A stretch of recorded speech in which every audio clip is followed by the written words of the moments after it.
BJP सरकार दुर्नीति सरकार दुर्नीति Thank you very much.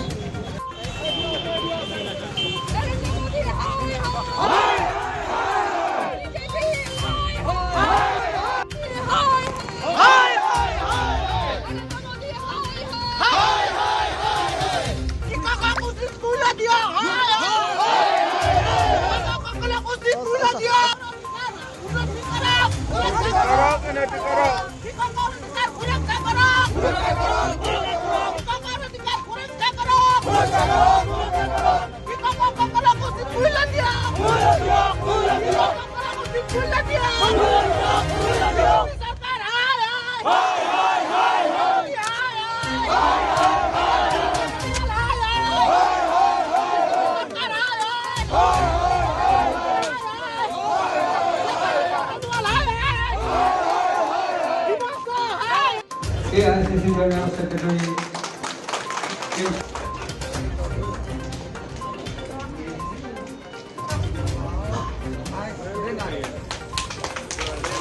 Thank you, sir. Thank you so much for your work. This from our Honorable President, Kalyan District Congress.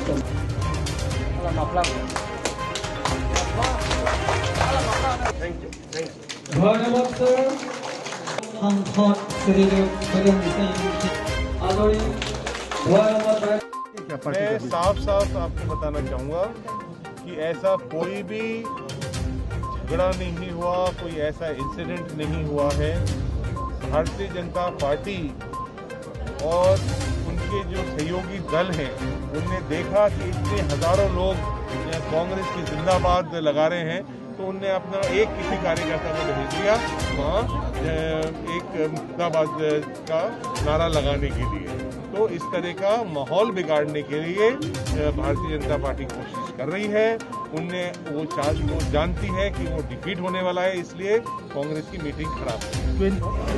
এইটো যেতিয়া 2016 আগত 14 পিছত 14 পৰা 16লৈকে বিধানসভা নিৰ্বাচন হোৱাৰ আগমুহূৰ্তলৈকে হিমন্ত বিশ্ব শৰ্মা ডাঙৰীয়া বহুবাৰ কাৰ্বি আংলঙত আহি বিভিন্ন ধৰণৰ বক্তাৰ মাজত তেওঁ কৈ গৈছিল যে তেতিয়া তুলিৰাম আমাৰ CEM আছিল আমাৰ কংগ্ৰেছ দলৰ, আৰু তুলিৰামৰ সাংঘাতিক দুৰ্নীতিৰ কথা কৈছিল। তেওঁ জেললৈ পঠাম বুলি কৈছিল, আৰু বিজেপি চৰকাৰ 16 চনত অহাৰ লগে লগে ডিষ্ট্ৰিক্ট কাউন্সিল ভংগ কৰিব, তুলিৰামৰ নেতৃত্বৰ ডিষ্ট্ৰিক্ট কাউন্সিল ভংগ কৰিব, তেওঁক জেললৈ পঠাব আৰু কাউন্সিলত তলব।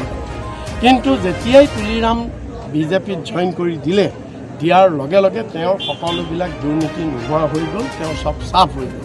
গতিকে সেই কথাটো কংগ্ৰেছে আজি আমি মিটিঙত এই কথাটো আমাৰ সিদ্ধান্ত হৈছে যে বিজেপিয়ে যি ধৰণৰ প্ৰতিশ্ৰুতি দি নকৰিলে আমি কৰিম।